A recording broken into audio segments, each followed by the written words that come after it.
Hello and welcome to the Wedding Filmmaker Spotlight series, where I take a look at the best wedding filmmakers in the business and try to figure out what makes their films so good and how we can steal those little bits of spice and put them in our own films to make them that much better. I'm Victor Fox. I'm a wedding filmmaker out of Vancouver, BC, and today we're going to be looking at A Little Long Distance. And we're going to be taking a look at two different clips today instead of just one. I usually just take one clip out of a film that I like and I try to just analyze it and figure out what made it so good and how we could replicate that kind of thing. But today we're going to be taking a look at two clips in this film called Rembrandt and Lindsay. I'm just going to pull that up on my computer right now. So let's take a look at Rembrandt and Lindsay. And the first clip we're going to be looking at is, it's a little bit of like a documentary kind of feel, and it's really, really cool. It's time code 359, and it goes to 428. And what's happening is, it seems like Lindsay, I'm guessing, is scattering the ashes of, or maybe just the family in general, is scattering the ashes of a loved one who has passed. And it's a really, really beautiful moment, and it's shot really beautifully. And there's some subtext in there, and I just really wanted to show you this clip. So let's take a look at this clip.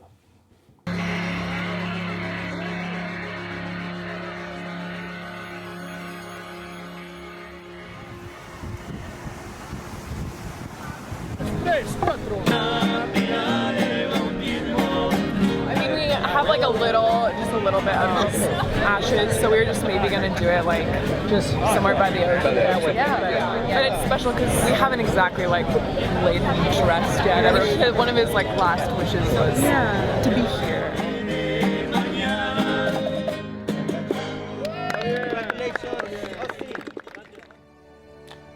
So yeah, that's the clip. I really like how we have the black and white moments. I like how we're shown basically what's happening more than we're told what's happening. We could have gone into more detail with Lindsay explaining, that they're scattering the ashes. I mean, she does kind of tell us what they're doing, but at the same time, you could play this without any sound and you would know what's happening because, we see the loved one here, right? And we see the ashes right here. And we see the flame burning, burning on. There's some subtext there, by going to that clip of the lantern burning, this clip here, and it's like, it's saying, like this guy has died, but his memory, his spirit lives on, and it's really beautiful. So that is one clip that I really like, and I think, okay, how can we recreate this? How can we do it? I mean, obviously this is a very special moment, but just in terms of like how it was shot, we can talk about just the fundamentals of the shot. I mean, we have a nice establishing shot, and it kind of looks like this scene was shot over a longer period of time. So these establishing shots and the shots with the band, they happen maybe 5 o'clock, something like that, just before the sun is going down. So we've got our band shots. Like just a little bit. And then I'm feeling like these shots of Lindsay talking are probably not quite at sunset yet when they're actually scattering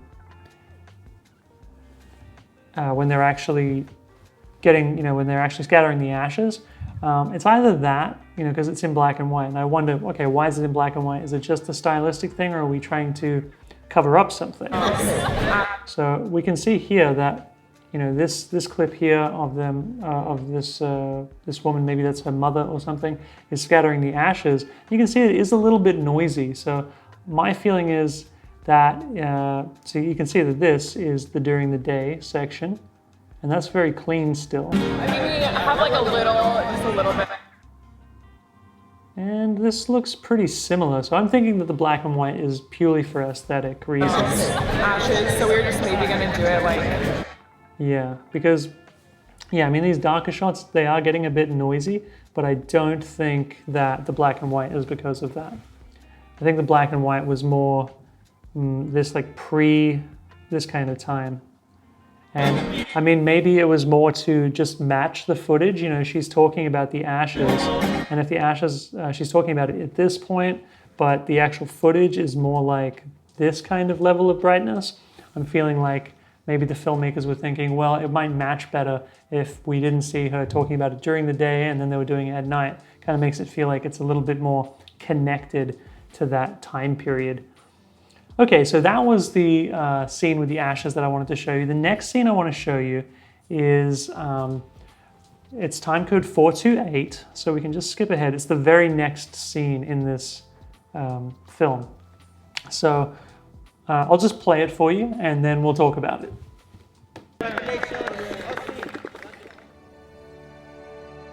I'm feeling good. Yeah, it's a little surreal. Feeling a little bit, I don't know, it's hard to know. I have so many different emotions. Like, how do you summarize your daughter's life in, 25 years? It's like it's a huge moment. It just seems like last year when she was 3 years old. All of a sudden she's a grown woman and getting married, and it's an emotional time for Dad. She's Daddy's little girl. Hey, Lori.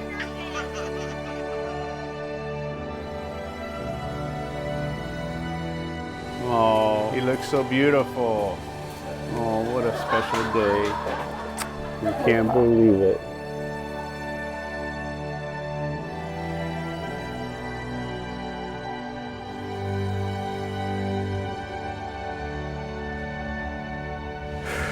Isn't that nice? Okay, so let's talk about what makes this scene work and why this is better than just, because you can just show the father seeing the bride for the first time, seeing his daughter for the first time as a bride.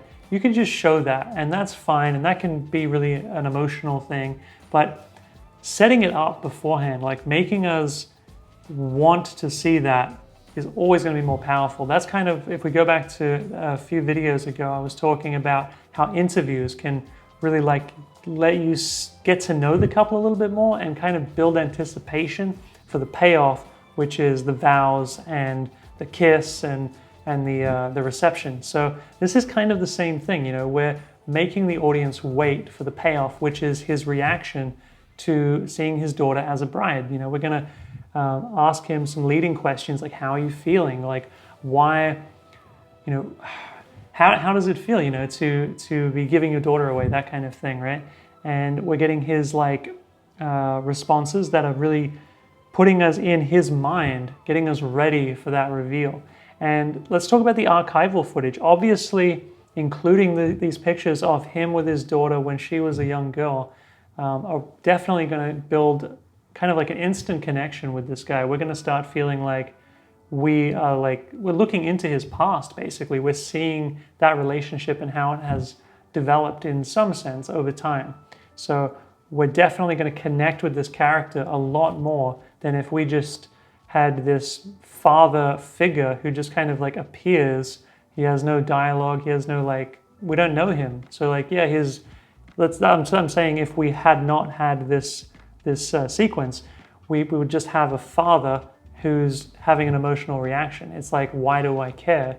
This makes you care. So really this is just another interview, but with archival footage, and that's definitely elevating the emotion that it's generating. A couple other things that make this scene work are the push-in. So this scene starts with a push-in, which is really it's letting you know, we are going into this character's mind. We are focusing on this guy and how he's feeling. So this is the push-in. Feeling good. Yeah, it's a little surreal. Feeling a little bit, I don't know, it's hard to know. I have so many different emotions. Like, how do you summarize your daughter's... And then they're switching between moments in the video to kind of show his emotion, because he's saying that he's feeling very emotional, but he's obviously also quite reticent. So it makes sense to cut to another point in the film when he was showing a lot of emotion in his face, and they do that. Life in 25 years. It's a huge moment. It just seems like last year when she was 3 years old. All of a sudden she's a grown woman and getting married. And so there's a nice clip there of him, feeling that emotion, feeling what he's saying. It's an emotional time. Look at that. He almost broke up. For Dad, she's Daddy's little girl. Hey, Lori. And then there's another clip right after he sees her. Looks so beautiful. Oh, what a special day. You can't believe it. Right there. Right, that's the emotion, right? And like we care about it because we know about him, right? Like if we didn't have this little interview, we didn't have this little sequence, it'd just be like, well, you know, that's nice that he is feeling emotional, but like I don't even know this guy. Now we know him, now we care. So that's something to take away from these guys from A Little Long Distance. They use interviews really well, and they use that archival footage to just heighten those interviews to a whole other level. I mean, yeah, an interview is one thing, but with the archival footage, it's really bringing it to life. It's really making me care about this father and this situation right now. So that's the end of this video. I hope you enjoyed it. I hope you got something valuable out of it. I know I did watching this film. It really made me think like, oh man, archival footage and interviews, when you put them together, you can really get something unique and special and like really powerful. I mean, this definitely made the couple cry, definitely. So that's great. It's great stuff. So if you like this stuff, if you like this video, you like the content that I'm making here, don't forget to like and subscribe for more videos like this in the future. And go and give A Little Long Distance some love. They make really great films and they're really talented. And yeah, I'll see you guys in the next video that I make like this. All right, take it easy.